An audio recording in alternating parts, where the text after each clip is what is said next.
Hi everyone, good morning. आज ये भाई फटाफट से स्टार्ट करते हैं अपनी class. Come fast. Good morning. जब जागो तभी सवेरा है। आजो।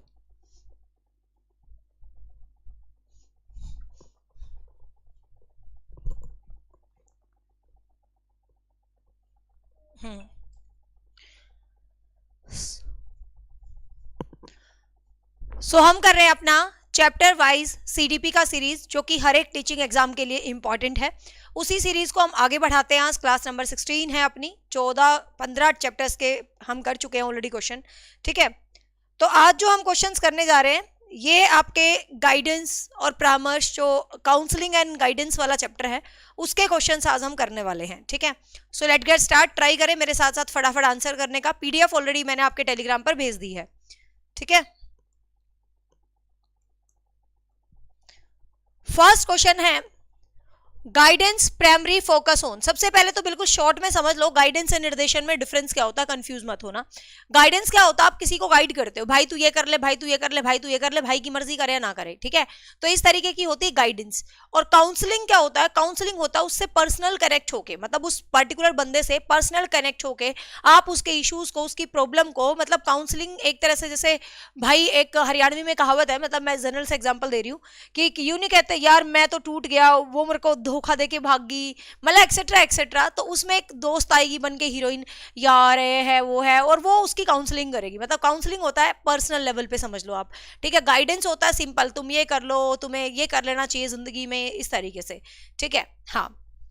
तो फर्स्ट है गाइडेंस प्राइमरीली फोकस ऑन। मार्गदर्शन मुख्य रूप से ध्यान केंद्रित करता है क्या, सलाह देने पर, सॉल्विंग ऑल प्रॉब्लम, सभी प्रॉब्लम्स को हल करने पर, हेल्पिंग इंडिविजुअल मेक डिसीजन, व्यक्तियों को निर्णय लेने में मदद करने पर, या कंसंट्रेट करने पर। ठीक है, तो गाइडेंस का मतलब ही क्या होता है, गाइडेंस का मतलब ही होता है helping individual to make decision. भाई गाइडेंस का मतलब ये होता है आप किसी को डिसीजन देना चाहते हो। जैसे मैं कहूँ यार मेरा ना मन कर रहा है मैं जिंदगी में ऐसा कर लूँ ऐसा कर लूँ, फिर मान लो मेरी एक फ्रेंड आके कहती है नहीं यार तू ऐसा नहीं है, तू ऐसा कर ले, देख सही है, ये इस फील्ड में भी बड़े वो हैं, तो ये क्या होता है भाई, ये गाइडेंस होती है। ठीक है, तो helping individual to make decision, व्यक्तियों को डिसीजन लेने में हेल्प करना, दिस इज कॉल्ड गाइडेंस। तो आंसर रहेगा 3। यस, मेरे साथ कोशिश करें आंसर करने का। नेक्स्ट है the major goal of the counselling is. परामर्श का मुख्य उद्देश्य क्या है, परामर्श का मुख्य रूप से उद्देश्य क्या है वो आपको बताना है। सोल्व क्लाइंट प्रॉब्लम, क्लाइंट की समस्याओं को हल करना, मतलब जो भी क्लाइंट्स हैं उनकी प्रॉब्लम को हल करना। प्रोवाइड इमोशनल सपोर्ट, भावात्मक रूप से समर्थन प्रदान करना। Help individual grow and develop, individuals को हेल्प करना एंड ग्रो करना।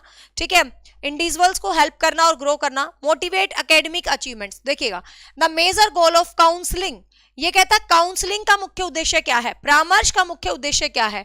तो परामर्श क्या होता है, क्लाइंट की प्रॉब्लम को सोल्व करना, भाई किसी भी समस्या को आपने उठा के सोल्व कर दिया। प्रोवाइड इमोशनल सपोर्ट, भावात्मक समर्थन भी प्रदान करते हो। काउंसलिंग के अंदर आप कहीं ना कहीं बच्चे को भावात्मक समर्थन भी प्रदान करते हो।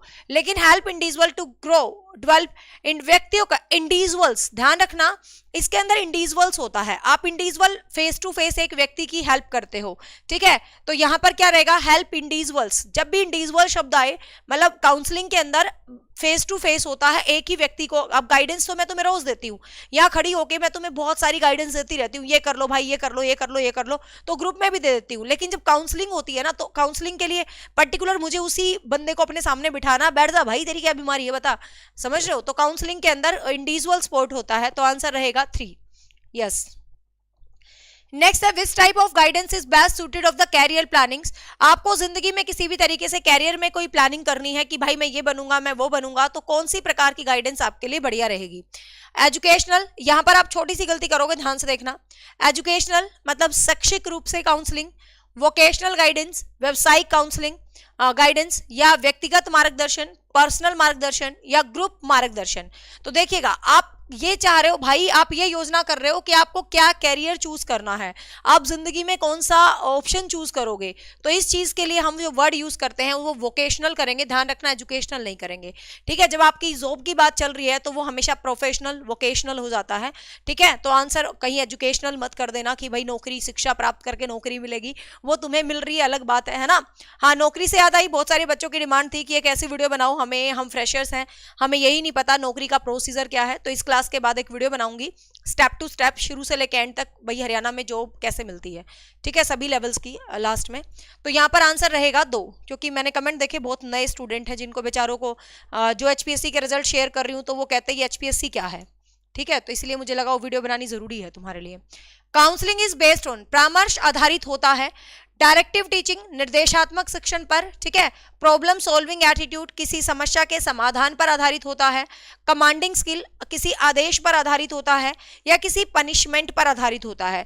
तो आपको पता है काउंसलिंग का मतलब ही क्या है, भाई तेरी दिक्कत क्या है मैं उसको सोल्व करूंगा, ठीक है ना। तो प्रॉब्लम सॉल्विंग अप्रोच पर बेस्ड होता है, जो काउंसलिंग होता है वो किस पर होता है भाई, प्रॉब्लम सॉल्विंग बेस्ड पर अप्रोच होता है। तो आंसर रहेगा 2, ठीक है, आंसर क्या रहेगा भाई, 2 रहेगा। नेक्स्ट है,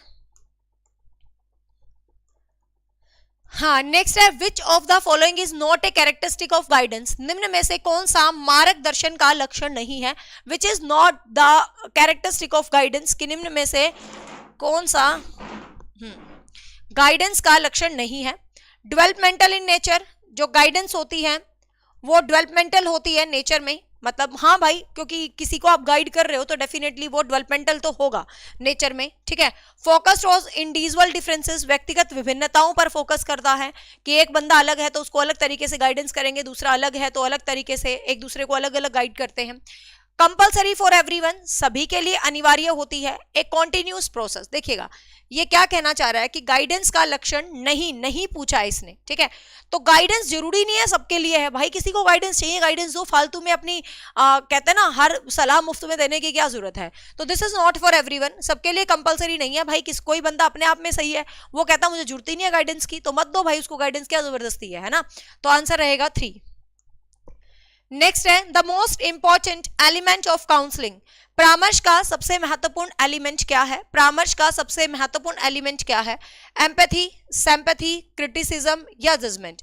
तो आपको बता, देखो परामर्श आप किसी को कब दोगे, काउंसलिंग आप कब दोगे, एक बंदा बेचारा दुखी है भयंकर रूप से भाई, वो तड़फ रहा है दुख के मारे, तो भाई जब तक तुम उसके दुख को नहीं समझोगे तब तक तुम उसको बेहतर तरीके से काउंसल नहीं कर सकते हो। कहते ना दूसरे के दुख को अपना समझना, तभी आप उसको बेटर वे में सजेस्ट कर पाओगे कि भाई तेरी जिंदगी में ये प्रॉब्लम है, इसकी समस्या मेरे को बड़ा महसूस हो रहा है यार, तेरे साथ ये हुआ, मैं बिल्कुल फील कर रही हूँ दिल से, है तो ये डायलॉग से ही तुम उसको काउंसिल कर सकते हो। तो इन दोनों शब्दों में फर्क होगा ना, कई बार बता रखा है, एम्पैथी और सिंपैथी। सिंपैथी तो क्या होता है कि किसी को देख के फील हो यार ऐसा हो गया, बट ठीक है, हमें दया आ जाती है। एम्पैथी का मतलब उसके दुख को हम खुद भी फील कर सकते हैं। तो आप बेटर काउंसलर तभी बन सकते हैं जब आप उस अगले बंदे की फीलिंग को महसूस कर सकते हैं। तो सिंपैथी से काम नहीं चलेगा, एम्पैथी यहां पर होनी चाहिए, ठीक है। तो आंसर रहेगा 1। सिंपैथी एम्पैथी का यही फर्क है, सिंपैथी में जस्ट हम फील करते हैं कि यार दुख है ऐसा है, और एम्पैथी में हम बिल्कुल उसको महसूस करते हैं, अपने ऊपर लेके महसूस करते हैं। तो ये फर्क होता है सिंपैथी और एम्पैथी में। नेक्स्ट है, ग्रुप गाइडिंग्स इज यूजफुल, समूह मार्गदर्शन उपयोगी होता है, सॉल्विंग पर्सनल इश्यूज। अब आपको पता, देखो जहां भी समूह आ जाता है तो समूह के अंदर कभी भी पर्सनल इश्यूज तो नहीं होंगे भाई। जब ग्रुप की ही कहानी आ गई तो ग्रुप के अंदर पर्सनल इश्यूज का तो लेना देना ही नहीं है, ठीक है। जब ग्रुप की कहानी आ गई तो पर्सनल इश्यूज का ग्रुप से कोई लेना देना नहीं है। एड्रेसिंग कॉमन कंसर्न, किसी कॉमन समस्याएं जो सार्वभौमिक है, यूनिवर्सल है, सबके साथ समस्या आती है उनको सुलझाना है। टीचिंग डिसिप्लिन, अनुशासन आप सिखाना चाहते हो लोगों को, डिसिप्लिन आप सिखाना चाहते हो, या टेस्टिंग नॉलेज, ज्ञान का परीक्षण करना। तो आपको पता ग्रुप का मतलब ही क्या होता है भाई। पूरे ग्रुप में मैं वही बात तो बताऊंगी जो बात सबके लिए कॉमन होगी। मैं कहूंगी यार इस बंदे की भी यही प्रॉब्लम है, इसकी भी यही प्रॉब्लम है। जैसे कि बहुत सारे कमेंट मैंने देखे कि मैम हमें तो यही नहीं पता ये टीचर बनने की जर्नी क्या होती है, बहुत फ्रेशर है स्टूडेंट, है ना, सबको नहीं पता होगी सारी चीजें। तो फिर मुझे लगा यार तो कॉमन प्रॉब्लम है, तो इसको कॉमन तरीके से गाइड करेंगे, मतलब एक कॉमन वीडियो बना देंगे इसके लिए, ठीक है ना। तो कॉमन समस्याओं को ही कॉमन तरीके से ग्रुप में क्या किया जाता है, गाइड किया जाता है। तो आंसर रहेगा बी। नेक्स्ट है, which counselling approach focus the client centred therapy, कौन सा परामर्श दृष्टिकोण क्लाइंट सेंटर्ड चिकित्सा पर काम करता है। क्लाइंट सेंटर का मतलब भाई जो तुझे चाहिए मैं उस पे काम कर रहा हूं, भाई मैं तेरे लिए बहुत ही ज्यादा मतलब वो हूं, डेडिकेटेड हूं, तेरी जो ख्वाहिश है मैं उस पे काम करूंगा। तो ये कौन से प्रकार से काम करेंगे आप? मनोविश्लेषणात्मक तरीके से, साइको एनालिटिकल तरीके से, बिहेवियरिज्म अप्रोच, व्यवहारिक तरीके से, ह्यूमनिस्टिक अप्रोच, मानवतावादी दृष्टिकोण से, या कॉग्निटिव अप्रोच। अब यहां पर आप दो को लेके कंफ्यूज हो जाओगे, एक तो यहां पर ह्यूमनिस्टिक अप्रोच और एक साइको एनालिटिकल, है ना, दो, बाकी तो पता है आपको। ये देखो कौन सा परामर्श दृष्टिकोण, क्लाइंट केंद्रित चिकित्सा। भाई मैं तुझे सेंटर मान रहा हूं, जो तेरी फीलिंग वही मेरी फीलिंग, जो तू फील कर रहा वही मैं फील कर रहा हूं, उसी को सेंटर मान के मैं तेरे को गाइडेंस और मतलब काउंसलिंग करने वाला हूं। ठीक है, अब ध्यान से देखिएगा, ये तो होगा नहीं आपको पता और ये भी नहीं होगा। अब मानवतावादी ह्यूमनिस्टिक अप्रोच के अंदर क्या होता है? मानवतावादी अप्रोच क्या कहती है? यही तो कहती है ह्यूमनिज्म, भाई जो तेरी प्रॉब्लम वही मेरी प्रॉब्लम, जो तेरी समस्या वही मेरी समस्या। साइको एनालिटिकल कब आता? जब वो इस स्टेटमेंट में कुछ ऐसा कर देता कि वो उस बंदे के आंतरिक मन को जानना चाहता है, कुछ इस तरीके का कुछ आ जाता आंतरिक मन वाला टाइप का, तो आप ए ऑप्शन के साथ जाते। ठीक है, तो यहां पर आंसर क्या रहेगा भाई? सी रहेगा। ठीक है, आंसर क्या रहेगा? सी। नेक्स्ट है the primary purpose of educational guidance is, शैक्षणिक मार्गदर्शन का मुख्य उद्देश्य क्या होता है? सॉल्विंग द इमोशनल इश्यूज, आपके भावात्मक समस्याओं को हल करना। सॉल्विंग द कैरियर डिसीजन, आपके कैरियर के डिसीजंस को करना, यहां पर भी वही छोटी सी गलती मत करना। एनहेंसिंग एकेडमिक परफॉर्मेंस, शैक्षणिक दृष्टिकोण को सुधार करना, या संघर्षों को हल करना, या आपकी लाइफ में क्या क्या कॉम्प्लिकेशंस आ रहे हैं उनको आप क्या करोगे भाई? हल करोगे। अब ध्यान से देखिएगा, अब ध्यान से देखिएगा, यहां पर भी आपको दो ऑप्शंस पे आओगे आप, एक तो ये इंप्रूविंग कैरियर डिसीजंस और एक इनहांस एकेडमिक। अब ये क्या बोल रहा है भाई? ध्यान से देखो, ये कह रहा है कि एजुकेशनल गाइडेंस बतानी है क्या होती है। तो एजुकेशनल गाइडेंस के अंदर आपकी शिक्षा के स्तर को ही सुधारना है, शिक्षा ही मैटर करेगी, तो इनहांस होगा एकेडमिक परफॉर्मेंस, तो आपकी एकेडमिक परफॉर्मेंस ही एनहांस होगी। यहां पर आपको ध्यान रखना है, आंसर यहां पर सी रहने वाला है। दो आंसर कब रहता? जब वोकेशनल गाइडेंस होती। ठीक है, जब आपकी व्यवसायिक निर्देशन हो जाता तो आप वोकेशनल के इसके साथ जाते। तो आंसर क्या रहेगा भाई? 3 रहेगा। आंसर क्या रहेगा? 3। यस, आ जाओ। नेक्स्ट देखिएगा, विच type of counselling focus of the mental health issues, कौन सा परामर्श मानसिक स्वास्थ्य समस्याओं पर ध्यान केंद्रित करता है? ठीक है, तुम कहोगे यार ये मैडम कैसी कैसी हरकतें करती है, बट ये है ना कोट कुछ एक्सेस में भारी है, मेरे को तो है ना सुहा नहीं रहा, ऐसे मेरे हाथ नहीं उठ रहे पढ़ाने के लिए, सो सॉरी, है ना। पर मैं ना अनकंफर्टेबल फील करती हूँ ना, मुझसे ना फिर पढ़ाया नहीं जाता, ऐसे मतलब दुखी सी हो रखी थी मैं हाथ ऊपर नहीं जा रहे थे, भारी बहुत है, क्योंकि ये बाजू भी भारी होगी ना लाइक स्वेटर की, इसलिए। हाँ, तो मेरे से ऐसे अनकंफर्टेबल रहा नहीं जाता भाई, सॉरी फॉर डिस्टर्बेंस। अब मजे से पढ़ाएंगे। मैं परेशान सी हो रही थी, ऐसे हाथ ही ऊपर नहीं जा रहे थे मेरे, क्योंकि ये भी बाजू मोटी और वो भी बाजू मोटी। चलो नेक्स्ट है, लाइव है, छोटी छोटी शहरों में से बड़ी बड़ी बातें होती रहती है। Which type of counselling focus on the mental health issues, कौन सी काउंसलिंग है जो मेंटल हेल्थ इश्यूज पर फोकस करती है, वो आपको बताना है। कैरियर, तो कैरियर का मेंटल हेल्थ से क्या ही लेना देना है भाई, ये बात अलग है कि हमारे बालकों को कैरियर नहीं मिले तो वो मेंटली डिस्टर्ब हो जाते हैं, मेंटली डिस्टर्ब होने की जरूरत नहीं है, मिल जाएगा। एजुकेशनल तो है ही नहीं, व्यवसायिक है ही नहीं, साइकोथेरेपी है, आपको पता है, मनोचिकित्सक, जब आपके मेंटल लेवल पर मन के स्वास्थ्य पर कोई असर पड़ता है तो उसको हम साइकोथेरेपी बोलते हैं। तो आंसर क्या रहेगा भाई? बी रहेगा, साइकोथेरेपी। नेक्स्ट है, which skill is the most important for the counsellor, एक परामर्शदाता के लिए सबसे महत्वपूर्ण चीज क्या होती है? एक परामर्शदाता हो आप, ठीक है, आपको किसी को परामर्श देना है तो आपके लिए सबसे जरूरी स्किल क्या है वो आपको बताना है। लिसनिंग मतलब सुनने की क्षमता होनी चाहिए। आगे देखो, स्पीकिंग मतलब बोलने की क्षमता होनी चाहिए। लेखन, लेखने का क्या ही मतलब है, लेखने का कोई दूर दूर तक मतलब नहीं है। टाइम मैनेजमेंट का भी कोई मतलब नहीं है। यदि आप अच्छे परामर्श अध्यापक हैं, आप अच्छे बंदे हो, तो हमेशा आपके अंदर लिसनिंग की क्वालिटी होनी चाहिए। अरे भाई तुम सुनोगे ही नहीं दूसरों के दुख दर्द को, तो मतलब उसको हल कैसे करोगे? समझ रहे हो? तो आपके अंदर लिसनिंग की क्वालिटी क्या है, बहुत ज्यादा अच्छे तरीके से होनी चाहिए, क्योंकि आप सुनोगे ही नहीं बेचारे बंदे की, तो तुम मतलब उसको सोल्व काहे करोगे? ठीक है, तो लिसनिंग बहुत जरूरी है। स्पीकिंग जरूरी नहीं है भाई, आप परामर्श दे रहे हो, बोल के दे रहे हो, ठीक है, लेकिन उसको महसूस करो पहले उस बंदे की प्रॉब्लम क्या है। ठीक है, तो लिसनिंग सबसे इंपॉर्टेंट स्किल है। नेक्स्ट है, which type of the counselling focus on the mental health issues, ये क्वेश्चन सेम रिपीट हो गया। आगे चलते हैं, a diagnostic test of guidance is used to, मार्गदर्शन में एक डायग्नोस्टिक परीक्षण, मतलब हिंदी में निदानात्मक है यहां पर, ठीक है, ये कह रहा है भाई एक डायग्नोस्टिक टेस्ट है गाइडेंस के अंदर, वो क्या है आपको बताना है। सोल्व एकेडमिक इशू, आपके एकेडमिक इश्यूज को सोल्व करना, ठीक है। Identify the individual strength and weakness, किसी की इंडिविजुअल वीकनेस और स्ट्रेंथ को आइडेंटिफाई करना। प्रोवाइड कैरियर एडवाइस, कैरियर की एडवाइस देना, या मोटिवेट द स्टूडेंट्स, या स्टूडेंट्स को मोटिवेट करना।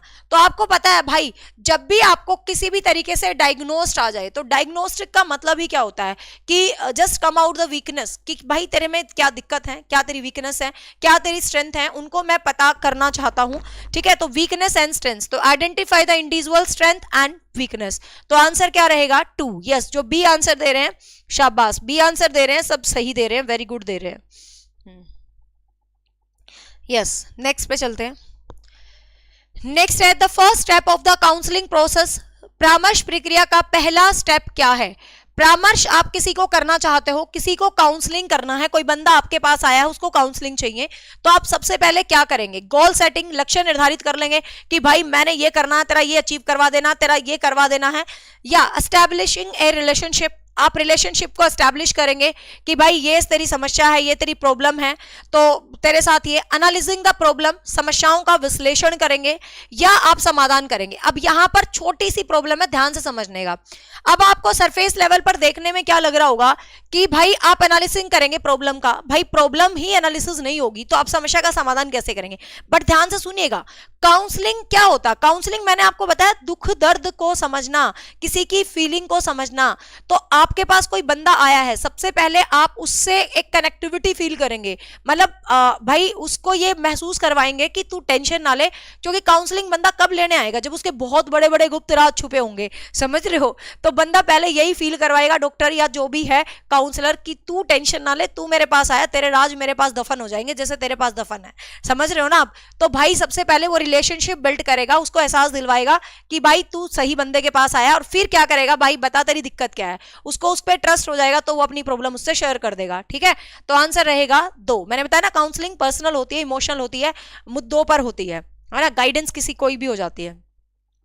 नेक्स्ट है which of the following is a group counselling technique, निम्न में से कौन सी एक समूह परामर्श टेक्निक होती है।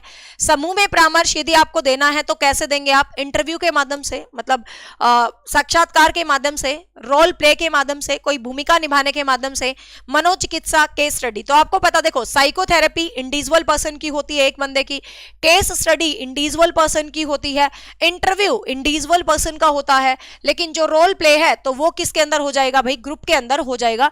तो रोल प्ले जो है ग्रुप के अंदर हो सकता है, आपको पता है, ठीक है। आंसर रहेगा 2। मैम आज कैसे क्वेश्चन है, फर्स्ट टाइम कर रहे हैं, मैंने तो चैप्टर बहुत अच्छे से पढ़ा रखा है, गाइडिंग चैप्टर है ये, काउंसलिंग एंड गाइडेंस। एक क्वेश्चन आता है स्टेट में हमेशा, टीजीटी पीजीटी में हर बार रिकॉर्ड है, आज तक तो हमेशा आया है एक क्वेश्चन। तो आंसर रहेगा रोल प्ले। गाइडेंस और निर्देशन कितना इंपॉर्टेंट तो चैप्टर है, आरपीएससी में भी क्वेश्चन आता है। ऑडियो में कोई दिक्कत नहीं है बेटा, जो बार बार बोल रही है ऑडियो में दिक्कत है, आई थिंक आपके पर्सनल फोन में इशू है, इतने सारे बच्चे पढ़ रहे हैं, किसी को कोई दिक्कत तो नहीं है ना ऑडियो में। मैं किसी से क्यों पूछूं, मैं खुद ही ना देख लूं। रोल प्ले कुछ भी, गाइडेंस और निर्देशन कितना इंपॉर्टेंट तो चैप्टर है, आरपीएससी में भी क्वेश्चन आता है, कुछ ही नहीं है दिक्कत। देखिए नेक्स्ट है educational guidance is concern with, शैक्षणिक मार्गदर्शन संबंधित होता है सोशल इश्यू से, लर्निंग डिफिकल्टी से, करियर अपॉर्चुनिटी से, तो या फिजिकल, तो ये कई बार आ चुका है, आपको पता है, लर्निंग डिफिकल्टीज से संबंधित है। नेक्स्ट है directive counselling is also known as, निर्देशनात्मक परामर्श को किस नाम से जाना जाता है। निर्देशक एक गाइडेंस होता है, एक नॉन, मतलब एक आपका क्या होता है गाइडेंस, डायरेक्टिव होता है, एक नॉन डायरेक्टिव होता है। तो डायरेक्टिव काउंसलिंग का मतलब क्या होता है, जिसमें काउंसलर ही डोमिनेट रहता है, कहते हैं जैसे हम सिंपल भाषा में बोलते हैं टीचर सेंटर्ड और स्टूडेंट सेंटर्ड। तो जो टीचर सेंटर्ड अप्रोच है, कहने का मतलब जिसमें काउंसलर ही डोमिनेट रहता है, तो उसको हम डायरेक्टिव काउंसलिंग बोलते हैं, मतलब जिसके अंदर काउंसलर ही हीरो बना रहता है और वो बोल देता है भाई ये कर ले, चल जा, भाग जा, ठीक है। तो वो क्या होता है भाई, डायरेक्टिव काउंसलिंग होता है। और उसका दूसरा नाम क्या है, उसको हम प्रेस्पेक्टिव काउंसलिंग भी बोलते हैं, ठीक है, उसको हम क्या बोलते हैं, प्रेस्पेक्टिव काउंसलिंग भी बोलते हैं। और नॉन डायरेक्टिव होता है जिसके अंदर आपका काउंसलर लेने वाला डोमिनेटिंग होता है, उसको ज्यादा प्रेफरेंस दी जाती है, ठीक है। तो आंसर रहेगा 3। नेक्स्ट है family counselling is an example of, पारिवारिक परामर्श किसका उदाहरण है, एजुकेशन का, वोकेशनल का, ग्रुप का या पर्सनल काउंसलिंग का। तो जो पारिवारिक काउंसलिंग है वो किसका उदाहरण है? तो सीधी सी बात है, परिवार है, ये मेरा पर्सनल मैटर है भाई, तो सीधी सी बात है किसका है? ये पर्सनल काउंसलिंग का उदाहरण है, क्योंकि family is a part of, family is personal, simple सी बात है, ठीक है, पर्सनल काउंसलिंग है। नेक्स्ट है the main focus is rehabilitation counselling is पुनर्वास परामर्श, ठीक है। रिहैबिलिटेशन आपको पता है उनके लिए होता है जो डिसेबल्ड के लिए होता है, ठीक है। तो एजुकेशनल इंप्रूवमेंट, ओवरकम डिसेबिलिटीज, तो विकलांगता को दूर करने के लिए होती है ये काउंसलिंग, ठीक है। तो रिहैबिलिटेशन से ये आपको समझ आ जाएगा, पुनर्वास ये वो, तो ये कई बार कड़े हुए डिस्कस है हमारे क्वेश्चन। तो ओवरकमिंग डिसेबिलिटीज, तो ये डिसेबिलिटीज को ओवरकम करने से संबंधित होती है, तो आंसर क्या रहेगा भाई? बी रहेगा। यस, आंसर क्या रहेगा? बी रहेगा। ये मैंने साथ में डाल दिया है क्योंकि पीडीएफ मैंने टेलीग्राम पे डाली है, कुछ बच्चों को कंफ्यूज रहता है कि गाइडेंस परामर्श में क्या फर्क है, ठीक है। तो ये शॉर्ट में सारा फर्क यहाँ पर लिखा हुआ है। गाइडेंस एक प्रोसेस है इंडिविजुअल की हेल्प करने में, डिसीजन देने में, प्रॉब्लम सोल्व करने में, चाहे वो एजुकेशन में है, करियर में है, पर्सनल मैटर है, कोई भी है, मतलब सिर्फ हम हेल्प करते हैं, ठीक है। लेकिन जो काउंसलिंग है वो इन डेप्थ होती है, उसके अंदर इंडिविजुअल को सपोर्ट किया जाता है, उनकी फीलिंग्स, उनके थॉट्स, उनके बिहेवियर, सारी प्रॉब्लम को देखा जाता है, ठीक है ना। जो गाइडेंस होती है वो एक तरह से फोकस करती है, बस एक डायरेक्शन, एक advice. Guidance is a kind of advice, भाई आप किसी को सलाह दे रहे हो, माने ना मान भाई तेरी मर्जी है, ठीक है। लेकिन जो काउंसलिंग होती है इसके अंदर स्पेसिफिक आप रेमेडी प्रोवाइड करते हो, पर्सनल इमोशंस जुड़ते हो बच्चों को, उसकी देते हो सारा अप्रोच, ठीक है। ये आपकी डायरेक्टिव है, मतलब नॉन डायरेक्टिव एक्सप्लोरेशन। इसके अंदर क्लाइंट सेंटर्ड होती है ज्यादातर, इसमें बंदा अपनी मर्जी से बोल देता भाई ये कर ले वो कर ले, ठीक है ना। ये शॉर्ट टर्म होती है क्योंकि गाइडेंस तो मैंने तुम्हें 5 मिनट दी, फिर कहानी खत्म, तुमने मेरी मानी या ना मानी तुम्हारी मर्जी, ठीक है ना। हाँ, तो यहां पर ये क्या है भाई? शॉर्ट टर्म होती है, और ये क्या होती है भाई? लॉन्ग टर्म होती है, आपको ध्यान रखना है, ठीक है। फोकस एरिया जो गाइडेंस होती है उसमें आपका कैरियर हो सकता है, आपके कुछ प्रैक्टिकल डिसीजंस हो सकते हैं, और जो गाइडेंस होती है उसके अंदर कुछ इमोशनल इश्यूज होते हैं आपके, ठीक है। हाँ, गाइडेंस के अंदर आपको इन्फॉर्मेशन देते हो, एडवाइस देते हो, डायरेक्शन देते हो किसी स्थिति के ऊपर। कोई सिचुएशन है, बंदा आ गया, यार ये मेरे दिक्कत हो रही है यार बताइए, बस सिंपल आप बता दोगे, ठीक है। यहाँ पर लिसनिंग एक्टिविटी है, ट्रस्ट बिल्ड होता है, फैसिलिटेट करते हैं, मतलब सेल्फ डिस्कवरी होती है, यहाँ पर ये सब कुछ होता है, ठीक है। हाँ, इसके अंदर आपको इन्फॉर्मेशन दोगे, कोई भी डायरेक्शन बेस्ड, भाई जो बात तुमने करनी है उसके हिसाब से। आई थिंक तुम अब गाइडेंस और निर्देशन को समझ गए होगे। लिसनिंग एक्टिवली बिल्डिंग, बाकी मैं इसका एक शॉर्ट भी बनाऊंगी आज का शॉर्ट मिल गया है बढ़िया वाला, ठीक है भाई। तो इसका मतलब सिर्फ उसको असिस्ट करना होता है, इसका मतलब उसको अवेयर करना होता है, इमोशनल सपोर्ट देना होता है, इंप्रूव करना होता है, ठीक है ना। यहाँ पर सजेशंस होते हैं, अपना खुद का डिसीजन रहेगा बंदे का, बस आपने सजेशन दे दिए उसका डिसीजन है। लेकिन यहाँ पर आपने सजेशन दे दिए, आप जब तक उसकी जड़ को खत्म नहीं कर दोगे तब तक आप उसके साथ जुड़े रहोगे, ठीक है ना। तो ये मैंने क्यों डाल दिया साथ में कि आप पढ़ लेना, क्योंकि पीडीएफ जो है टेलीग्राम पर दे ही देती हूँ मैं, ठीक है। क्लियर भाई? तो समझ आ गया ना गाइडेंस काउंसलिंग। अब कुछ और क्वेश्चन और कर लेते हैं माइक्रो टीचिंग से रिलेटेड भी साथ साथ। सीडीपी का एक भी चैप्टर नहीं रहेगा, 20 क्लास तक आपके सारे हो जाएंगे। Micro teaching is primarily used, सूक्ष्म शिक्षण मुख्य रूप से किसके लिए उपयोग किया जाता है, ठीक है। सूक्ष्म शिक्षण किस लिए उपयोग किया जाता है?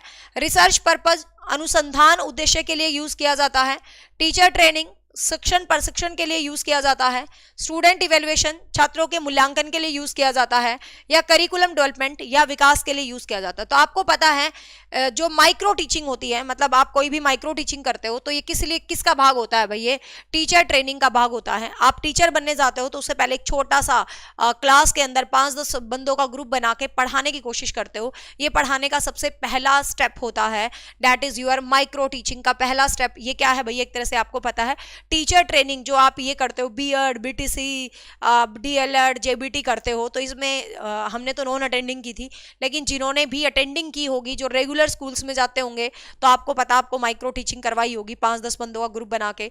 माइक्रो टीचिंग के बाद आपको टीपी लगवाई होगी, है ना। टीपी में कितना मजा आता है जब हम डिफरेंट डिफरेंट स्कूल्स में पढ़ाने जाते हैं और वहाँ के स्कूल के बच्चे अपने खड़ूस खड़ूस टीचर से बोर हो चुके होते हैं, तो जब बीएड जेबीटी वाले पढ़ाने जाते हैं तो उनको बहुत ही आनंद आता है ना, होता है ना से। तो ये टीचर ट्रेनिंग का पार्ट है। नेक्स्ट है a micro teaching session is typically test for, सूक्ष्म शिक्षण सत्र आमतौर पर कितनी देर तक चलता है? मुझे अफसोस है कि मैंने बीएड रेगुलर नहीं करा है, मैंने कोई माइक्रो टीचिंग नहीं करी कोई टीचिंग प्रैक्टिस नहीं करी है, और बस हो गई बीएड, है ना। हाँ, मेरी टीचिंग प्रैक्टिस, क्योंकि मैं स्कूल में ही पढ़ा रही थी, प्राइवेट स्कूल में उस टाइम जब मैं बीएड कर रही थी, तो मैंने तो वो भी नहीं करी तुमने की होगी ना, जो रेगुलर वाले होंगे, बेसिकली रेगुलर बीएड वालों ने सारी फील करी होंगी चीजें। मेरी तो चाची कॉलेज में थी तो इसलिए मुझे कभी कुछ करना नहीं पड़ा, टीचिंग प्रैक्टिस भी नहीं करने गई। चाची ने कहा वो स्कूल में पढ़ा तो रही है जी, क्या करोगे उसको बुला के इतनी दूर। हाँ हाँ, कुछ बच्चे पूछ रहे थे आपकी चाची झज्जर के कौन से कॉलेज में है बीएड में। तो मेरी चाची टीचिंग ऑफ हिंदी पढ़ाती है और झज्जर में ये नहीं जहांगीरपुर करके बीएड कॉलेज है, उसके अंदर है फिलहाल, पहले बेरी होते थे।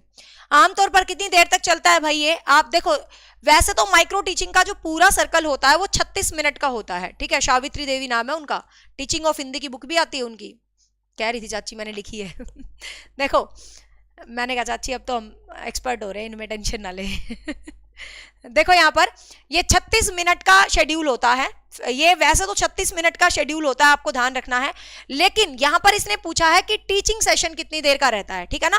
कंप्लीट 36 मिनट का रहता है, लेकिन जो टीचिंग सेशन है वो कितना रहता है, 10 से 15 मिनट का रहता है, ठीक है। टीचिंग सेशन कितना रहता है, 10 से 15 मिनट का रहता है, तो आंसर रहेगा 2।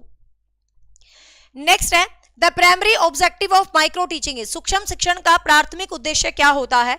इवेलुएट स्टूडेंट, छात्रों का मूल्यांकन करना, ठीक है। इवेलुएट स्टूडेंट, छात्रों का मूल्यांकन करना, मैं तो सिर्फ प्रैक्टिकल देने गई थी। छात्रों का मूल्यांकन करना। डेवलप टीचिंग स्किल्स, शिक्षण कौशल को विकसित करना। डिजाइन लेसन प्लान, पाठ योजना को बनाना। Improve classroom management. देखिएगा ये कह रहा है primary objective of micro teaching, micro teaching का उद्देश्य ही क्या है, आपका एक स्किल डेवलप करना। भाई एक इंडिविजुअल स्किल पर काम करता है माइक्रो टीचिंग, तो डेवलप टीचिंग स्किल, तो आपका कोई ना कोई टीचिंग स्किल डेवलप करना, यही माइक्रो टीचिंग का मेन मकसद होता है, ठीक है। तो आंसर रहेगा 2। नेक्स्ट है which is not characteristic of micro teaching, निम्न में से कौन सा सूक्ष्म शिक्षण का गुण नहीं होता है, आपको बताना है। Focus on a single skill, एकल कौशल पर ध्यान केंद्रित करना, मतलब एक फोकस करना सिंगल स्किल के ऊपर। रियल क्लासरूम तो होता है भाई, इसने पूछा कौन सा गुण नहीं होता, ठीक है। तो ये एक ही स्किल पर फोकस करता है, ध्यान रखना माइक्रो टीचिंग एक ही स्किल पर फोकस करती है, बिल्कुल ठीक है। रियल क्लासरूम एनवायरनमेंट नहीं मिलता भाई, 5-10 बच्चों में आपको 58 बच्चों का एनवायरनमेंट कैसे मिल जाएगा, ये तो एक लिमिटेड होता है, ठीक है, लिमिटेड होता है, आपको पता है। फीडबैक बहुत जरूरी होती है, तो real classroom environment micro teaching के अंदर नहीं मिलता है, ध्यान रखना। माइक्रो टीचिंग छोटा सा ग्रुप होता है, वो आपको क्लासरूम की वाइब्स नहीं दे सकता कभी भी, तो आंसर रहेगा 2। कौन सा गुण नहीं है, 2 नहीं है। नेक्स्ट है the feedback in micro teaching is provided by, सूक्ष्म शिक्षण के अंदर जो फीडबैक दी जाती है वो किसके द्वारा दी जाती है। तो आपको पता जब आप पढ़ाते हो तो आपके जो पीयर स्टूडेंट होते हैं बाकी, वो आपको बताते हैं, या आपका ऑब्जर्वर आपको बताता है कि आपने कैसा पढ़ाया है। तो कौन फीडबैक देता है भाई, रियल टीचर्स, जो आपके पीयर टीचर्स और सुपरवाइजर्स, मतलब जो आपके फ्रेंड होते हैं, साथ बैठे होते हैं 4-5, वो देते हैं, या जो आपको सुपरविजन कर रहा होता है तो वो देता है, तो आंसर रहेगा 2। नेक्स्ट है the micro teaching help in the mastering, सूक्ष्म शिक्षण किसे निपुण करने में मदद करता है। सूक्ष्म शिक्षण किसे निपुण करने में मदद करता है। जनरल टीचिंग मेथड, सामान्य टीचिंग का एक मेथड, स्पेसिफिक टीचिंग किसी एक विशेष स्पेसिफिक स्किल पर, सिलेबस डिजाइन पर, इवेल्युएशन पर। तो ये एक स्पेसिफिक टीचिंग स्किल है, आपको किसी भी पर्टिकुलर किसी भी एक चीज के लिए, कोई आप कहानी पढ़ा रहे हो, लेखन पढ़ा रहे हो, कुछ भी पढ़ा रहे हो, तो किसी एक स्किल को आपको इनहेंस करता है और स्पेशल आपको क्या करता है, आगे बढ़ाता है, क्या भाई आपका माइक्रो टीचिंग, तो आंसर रहेगा 2। नेक्स्ट है the concept of the micro teaching develop by, micro teaching का जो कॉन्सेप्ट है वो किसके द्वारा दिया जाता है। तो माइक्रो टीचिंग का जो कॉन्सेप्ट है वो किसके द्वारा दिया जाता है भाई, रॉबर्ट ग्लेजर के द्वारा दिया गया है।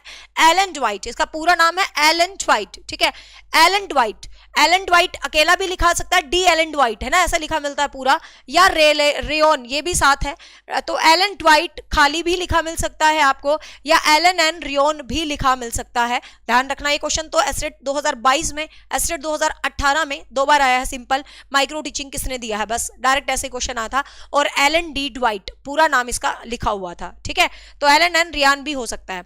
और इसी क्वेश्चन से याद आया, कल की क्लास में हमने एक क्वेश्चन किया था, याद करो, इंडिविजुअल डिफरेंसेस वाला, मतलब जो लास्ट क्लास थी फ्राइडे वाली, तो उसमें हमने क्वेश्चन किया था इंडिविजुअल डिफरेंसेस। इंडिविजुअल डिफरेंसेस किसने दिया, तो मैंने आपको बताया था गाल्टन ने दिया था, याद होगा, लेकिन वहां पर ऑप्शन में डार्विन था, है ना। तो इसके ऊपर मैंने डीप सर्च किया है, ध्यान से सुनिएगा। सबसे पहले जो शब्द होता है ना व्यक्तिगत विभिन्नता, शब्द, शब्द की बात करें तो ये व्यक्तिगत भिन्नता जो शब्द है ना, शब्द, ये सबसे पहले डार्विन ने ही दिया था, ठीक है। फिर डार्विन ने इसके ऊपर काम नहीं किया, डार्विन ने ये शब्द दिया था, इंडिविजुअल डिफरेंसेस नाम की कोई चीज होती है, तो ये बात डार्विन ने सबसे पहले बोली, लेकिन इसके शिष्य ने इसके ऊपर सारा काम किया, तो इसीलिए हम हमेशा गाल्टन को ही प्रायोरिटी देते हैं इंडिविजुअल डिफरेंसेस में। तो मैंने आपको बताया था गाल्टन ऑप्शन में मिले तो गाल्टन कर देना, नहीं तो फिर आप डार्विन कर देना, ठीक है ना। तो पहली बार ये शब्द डार्विन ने दिया था, लेकिन इस शब्द पर पूरा काम गाल्टन ने किया था, तो इसलिए हम क्रेडिट गाल्टन को ही देते हैं। पीआरटी में भी आया था ये क्वेश्चन, हाँ पीआरटी में भी आ चुका है तो माइक्रो टीचिंग वाला, तो ध्यान रखना। तो डार्विन भी रिलेट करता है इंडिविजुअल डिफरेंसेस से शब्द देने में, ठीक है, बट काम करने में सिर्फ गाल्टन ही है, तो प्रायोरिटी आपको गाल्टन ही देनी है, ऑप्शन में ना हो तो डार्विन। तो ठीक है, ये आपको ध्यान रखना है। नेक्स्ट है, in micro teaching how many skills are typically practice in the one time. Micro teaching में एक समय में कितने स्किल्स के बारे में आप बात करवा सकते हो, मतलब बच्चे को कौन सा कौशल सिखा सकते हो, ज्ञानात्मक, भावात्मक, क्रियात्मक या कोई भी क्वेश्चन है, मतलब एक टाइम में एक ही स्किल सिखाते हैं माइक्रो टीचिंग में, छोटा सा तो टाइम होता है, तो एक समय में आप एक ही स्किल पर काम करोगे, one time one skill. Next है the number of students in the micro teaching. Micro teaching में लगभग कितने स्टूडेंट्स आपके रहते हैं, मतलब कितने स्टूडेंट्स का ग्रुप जो है रहता है, तो माइक्रो टीचिंग में जो ग्रुप रहता है वो 5 से 7 स्टूडेंट्स का रहता है, मैक्सिमम 10 हो सकते हैं, मिनिमम 5, मतलब बेसिकली 7-8 का ही ज्यादा ग्रुप जो है ये रहता है, ठीक है। तो 5 से 10 स्टूडेंट का जो है ग्रुप रहता है, किसमें भाई, माइक्रो टीचिंग में, ज्यादातर 7-8 बच्चे ही बैठते हैं, ठीक है, तो 5 से 10 स्टूडेंट का ग्रुप रहता है।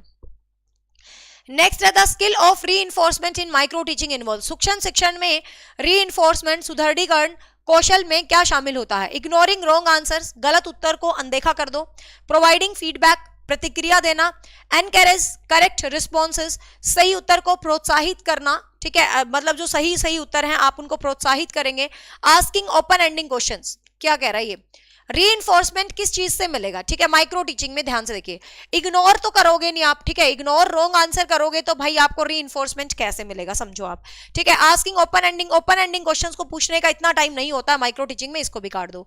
प्रोवाइडिंग फीडबैक, प्रतिक्रिया देना अच्छी चीज है, लेकिन ये कह रहा है रीइंफोर्समेंट कैसे मिलेगा, तो रीइंफोर्समेंट तो तभी मिलेगा जब आप सही उत्तर को प्रोत्साहित करेंगे, तभी तो रीइंफोर्स होएगा, तभी तो पुनर्बलन होएगा, ठीक है। तो encouraging the correct answer, answer रहेगा सी, यस, आंसर रहेगा सी। नेक्स्ट है micro teaching allow teachers. Micro teaching teachers को क्या अलाउ करता है, टीच रियल क्लासरूम, वास्तविक कक्षाओं को पढ़ाना, वास्तविक कक्षा को पढ़ाने जैसा कुछ भी नहीं होता है माइक्रो टीचिंग के अंदर, आपको पता है। Experiment with the new methods, new methods को एक्सपेरिमेंट नहीं करते हैं माइक्रो टीचिंग में। प्रैक्टिस स्पेसिफिक टीचिंग स्किल, विशेष शिक्षण कौशल का एक अभ्यास, एक प्रैक्टिस होता है थोड़ी देर के लिए। कोई भी पर्टिकुलर स्किल टीचर कह देगा चलो आज हम लिसनिंग पे काम करेंगे, चलो आज इस पे काम करेंगे, चलो आज हम क्वेश्चंस पे काम करेंगे, और उसी के ऊपर एक छोटा सा चैप्टर के ऊपर बात की जाती है, तो आंसर रहेगा 3। नेक्स्ट है the skill of stimulus variation focus. उत्तेजना विभिन्नता का कौशल किस पर ध्यान करता है। उत्तेजना मतलब एक्साइटमेंट होती है, आपको पता है, तो एक्साइटमेंट किस स्टेटमेंट में मिल रही है, देख लो। मेंटेनिंग स्टूडेंट इंटरेस्ट, छात्रों का इंटरेस्ट बनाए रखना। गिविंग इमीडिएट फीडबैक, मतलब एकदम से अचानक से इमीडिएटली आप फीडबैक जो है प्रदान कर रहे हो। राइटिंग क्लियर ऑब्जेक्टिव, स्पष्ट उद्देश्य आप लिख रहे हो। मैनेजिंग क्लास डिसिप्लिन, कक्षा में अनुशासन को मैनेज कर रहे हैं। ध्यान से देखिएगा, आपको एक्साइटमेंट क्रिएट रखनी है, तो एक्साइटमेंट बच्चों की कैसी रहेगी, एक्साइटमेंट बच्चों में तभी बनी रहती है जब आप उनका इंटरेस्ट क्रिएट करके रहते हो। हम कोई भी लेक्चर सपोज पढ़ाते हैं तो उस लेक्चर में आपका एक इंटरेस्ट बना रहना चाहिए, तभी आपको मजा आएगा उसको पढ़ने में। यदि आपका इंटरेस्ट ही नहीं बना रहेगा तो क्या खाए मजा आएगा तुम्हें, बिल्कुल भी मजा नहीं आएगा। इमीडिएट फीडबैक के अंदर आपको एक्साइटमेंट नहीं बनी रहती। एक्साइटमेंट का मतलब क्या है, स्टूडेंट उत्तेजित है, क्रेजी है पढ़ने के लिए। तुम कब क्रेजी रहोगे पढ़ने के लिए, जब तुम्हारे इंटरेस्ट को मेंटेन रखा जाएगा पूरे लेक्चर के दौरान। पूरे लेक्चर के दौरान तुम्हें नहीं फील होएगा यार मजा नहीं आ रहा है ना, तो वो चीज बहुत जरूरी है, आंसर रहेगा 1। नेक्स्ट है which of the following is not a teaching skill. निम्न में से कौन सा शिक्षण कौशल नहीं होता है, कौन सा नहीं है। Skill of black board writing, black board पर लिखना बहुत बड़ा स्किल होता है। If you are the real teacher then use the black board, ठीक है, ये तो स्मार्ट बोर्ड आगे हमें फायदा होगा, बढ़िया क्वेश्चंस कौन लिखता। Skill of the classroom control, कक्षा को नियंत्रित रखना, ये भी एक टीचर में स्किल होता है। आप पढ़ा रहे हो, आपकी क्लास कंट्रोल ही नहीं है, क्लास तो चा चा चा चा कर रही है और तुम पढ़ाई जा रहे हो, ऐसा हो सकता है, पॉसिबल ही नहीं हो सकता। जब मैं अध्यापक होती थी, मतलब जब मैं स्कूल्स में पढ़ाती थी, मेरा मतलब तब, और मुझे लगता है ऑनलाइन भी मैं इस चीज को फॉलो करती हूँ, इस रूल को। मेरी क्लास में ना पिन ड्रॉप साइलेंस होती थी, मतलब भाई मतलब प्रिंसिपल ही गुजरता था ना, फ्लैट हो जाता था, क्या क्या मैडम है यार, मतलब क्या कंट्रोल है इस मैडम का, है ना। तो भाई मतलब एक वैल्यू थी हमारी, मतलब हर जगह ना जहां भी मैंने पढ़ा है ना, मतलब touch wood, I am not appreciating my self, I am just try to explain the discipline point, मतलब डिसिप्लिन वाली बात कह रही हूँ कि भाई बच्चे ना बंद जाते थे, जैसे टीचर कहते थे ना बच्चे कंट्रोल में नहीं आते, बच्चे शोर मचाते हैं।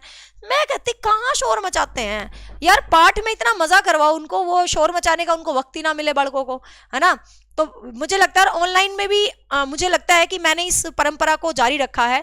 हम कमेंट सेक्शन, क्योंकि मेरी क्लास फिलहाल कमेंट सेक्शन है, और देखो टच वुड जो बच्चा नया है चेक कर सकते हो अपना कमेंट सेक्शन, भाई बिल्कुल बिल्कुल I am really impressed and blessed कि अपना कमेंट सेक्शन में, मतलब मुझे लगता है सारे होशियार बालक अचीवर पे ही हैं क्या बस, मतलब सिर्फ पढ़ने आते हैं। वैसे मैंने सुना है, आपको पता दुनिया भर की शॉर्ट्स यूट्यूब पे वायरल होती रहती हैं, पता नहीं यार टीचर कुछ कुछ पढ़ते रहते हैं बेफालतू के कमेंट्स ये वो।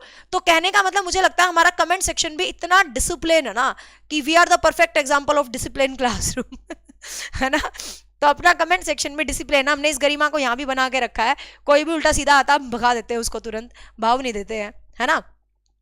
तो ब्लैक बोर्ड लेखन जरूरी है, क्लासरूम का कंट्रोल बहुत जरूरी है, लेसन प्लानिंग तो बहुत जरूरी है। भाई मेरे को आज पढ़ाना क्या है मुझे वही नहीं पता होगा तो मैं तुम्हें कैसे पढ़ा सकती हूँ, ठीक है। लेकिन स्पोर्ट्स की कोचिंग देना, खेल में ठीक है भाई, खेलना खेला वरना मत खेलो भाई, मैंने क्या करना है। तो आंसर रहेगा यहाँ पर 4, ठीक है। आंसर क्या रहेगा भाई, 4 रहेगा, है ना। वरना ऑनलाइन में किसी को किसी से मतलब नहीं होता कि पढ़ रहे हैं बच्चे ना पढ़ो मुझे क्या है। लेकिन मुझे ऐसे लगता है यार मैं बहुत मुश्किल से टाइम निकाल के आती हूँ और बस जो मेरे से जुड़े हैं वो सक्सेस होने चाहिए। तो यहाँ आके मैं खड़ी होके बातें मार के मजे करके कमेंट पढ़ पुढ़ के फिर वो चीज़ मुझे लगता है कि यार वो तुम्हारा और मेरा बहुत भयंकर टाइम वेस्ट होगा और उसका वर्थ कुछ नहीं निकलेगा।